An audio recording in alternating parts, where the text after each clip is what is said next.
Tense শব্দের অর্থ হল কাল বা সময়, অর্থাৎ কাজ সংগঠিত হওয়ার সময়কেই টেন্স বলে।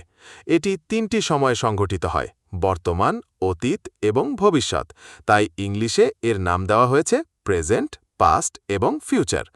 বর্তমানে কাজ সংঘটিত হলে প্রেজেন্ট টেন্স বলে, অতীতকালে কাজ সংঘটিত হলে পাস্ট টেন্স বলে এবং ভবিষ্যৎকালে কাজ সংঘটিত হলে ফিউচার টেন্স বলে। এই তিনটি টেন্সকে 4 ভাগে ভাগ করা হয়েছে, যেমন number 1 indefinite, number 2 continuous, number 3 perfect, number 4 perfect continuous. অর্থাৎ প্রেজেন্ট দিয়ে যখন পড়ব তখন হবে present indefinite, present continuous, present perfect, present perfect continuous. আবার পাস্ট দিয়ে যখন পড়ব তখন হবে past indefinite, past continuous, past perfect, past perfect continuous. সেমভাবে ফিউচার দিয়ে যখন পড়ব তখন হবে future indefinite, future continuous, future perfect, future perfect continuous. তাহলে আজকে আমরা শিখলাম টেন্স ও তার ক্লাসিফিকেশন।